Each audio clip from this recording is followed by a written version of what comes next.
rain. Yeah, it's coming, just starting to rain. Like 5 minutes off.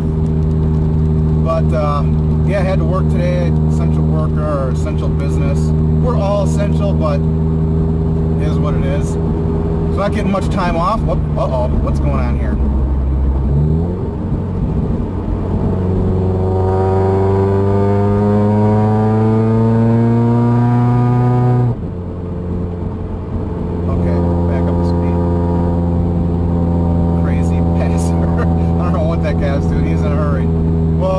This is a single lane road, so you got pass and you can pass.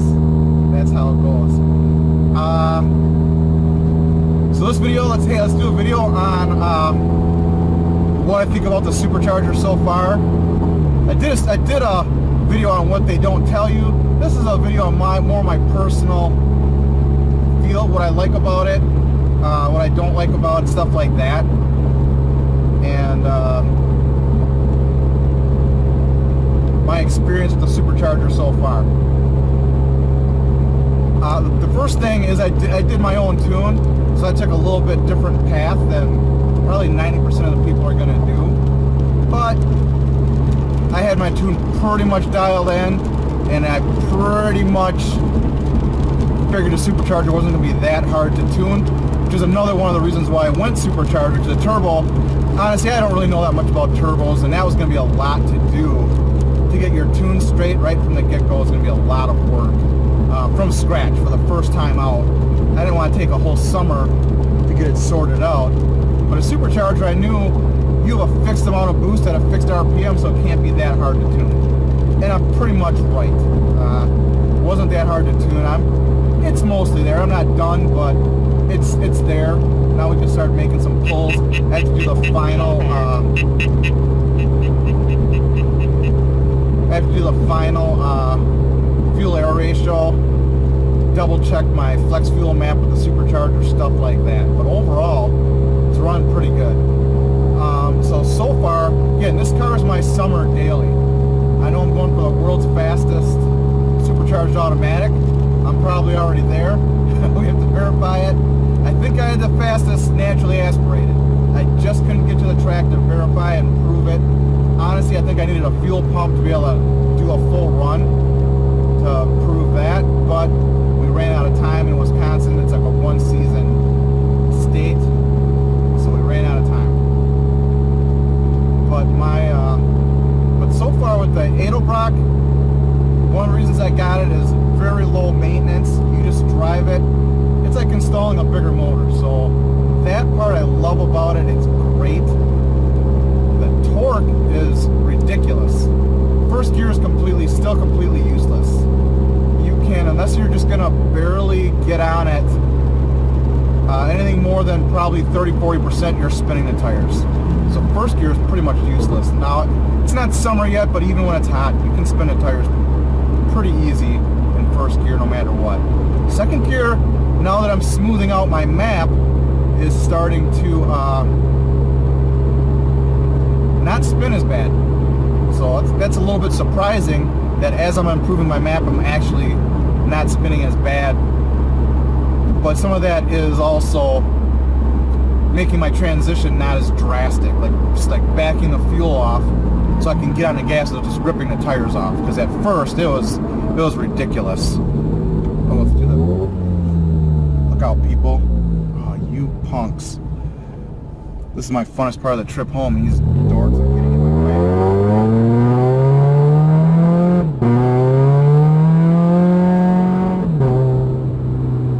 I'll show you a little bit what this Supercharger is about. Let's do a double round to these guys.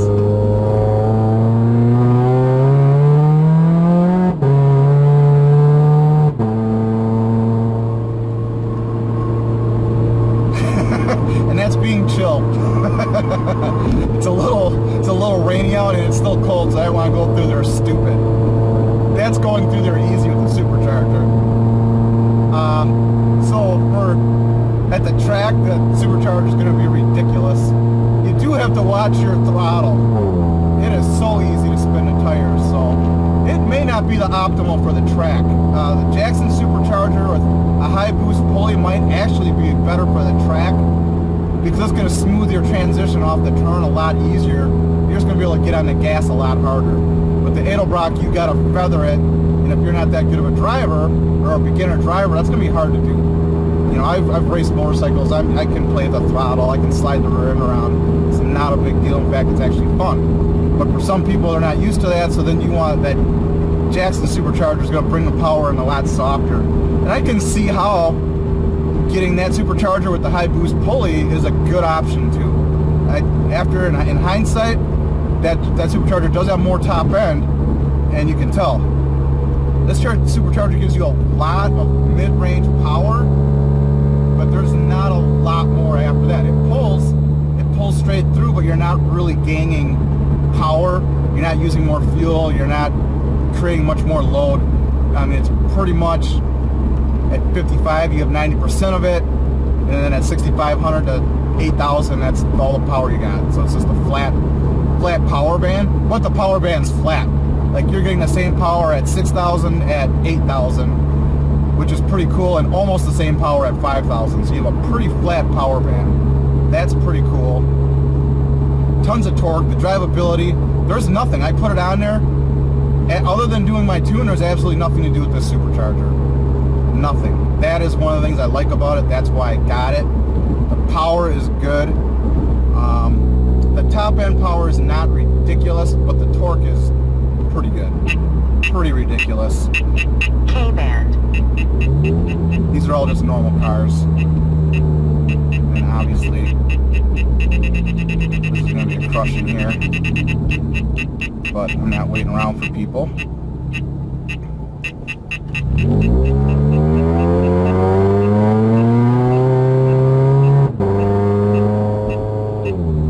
It's still in second gear.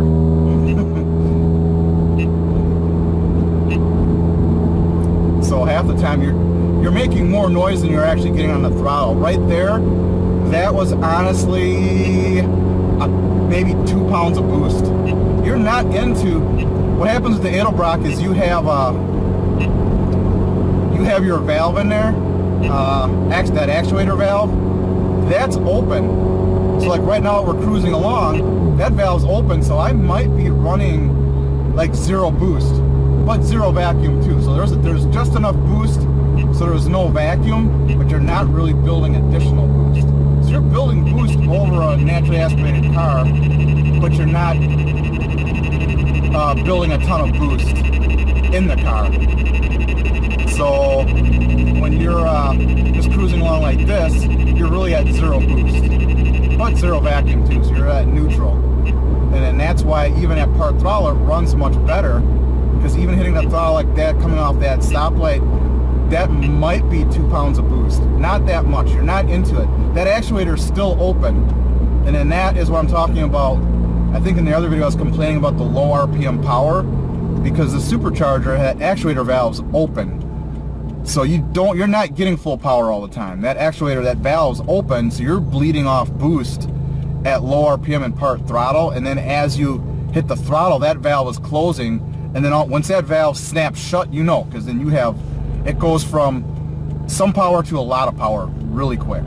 So at 20% throttle, or 30%, 20%, you might have a couple pounds of boost. You go to 40%, you probably have 6 to 7 pounds of boost. So the boost jumps quite a bit when that valve shuts.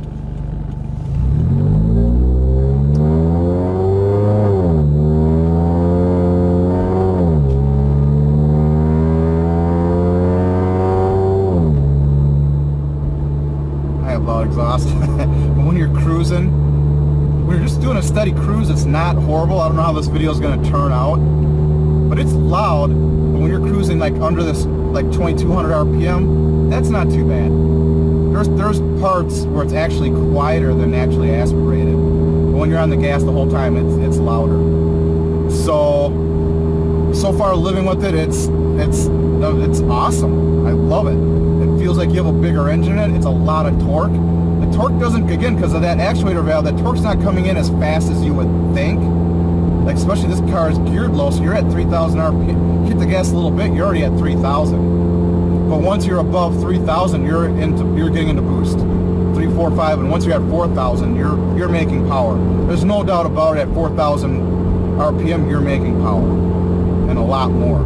I think with the supercharger, you make the same peak power at around 3 to 3,500 RPM as you did at 6,500 naturally aspirated.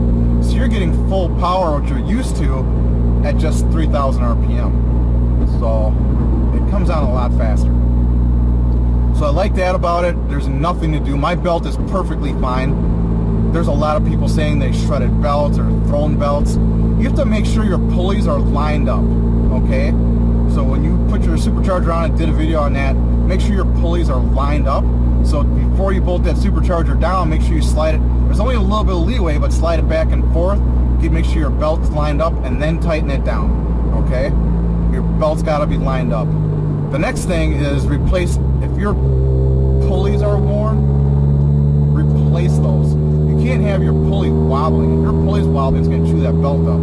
If your belt tensioner's more than 30,000 miles, you should put a new one on. Parts aren't that expensive to replace because I'm not having any issues with my supercharger at all.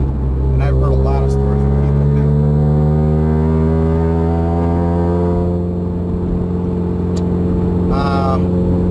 What else? That's it. Power's great. First gear is useless. How fast is it so far? I'm running into these 13-second cars and I'm crushing them. And they pretty much don't stand a chance. So we definitely, I believe, it's definitely a 12-second car. Is it a 12.8 car or 12.5 car? That I don't know. We're running like E20 right now, which made first gear even harder to use. But it actually smoothed out second gear. I'm actually spinning less in the higher gears with a little bit of flex fuel in than without it because it's smoothing out the power, I think. And if you get any jolt, you're so on the limit with these tires, if you get any jolt in your tune, you'll just break the tires loose. So I think I'm smoothing out my mass airflow sensor. The tuning is much better. I think having the D-box on there helps smooth it out because it spins a lot less. The power delivery is much smoother. In second gear, you can control it quite a bit. There's times even in second gear it'll still rip the tires off like a monster, but not as many times. Let's get turned here.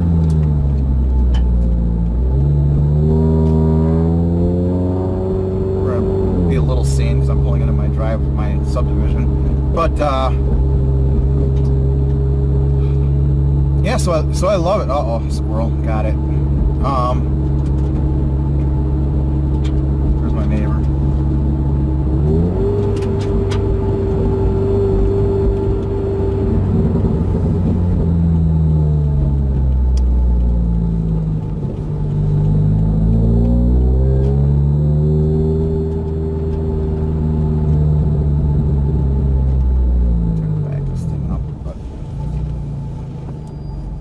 So I'm touching my face. Don't touch your face under COVID-19. I keep doing that.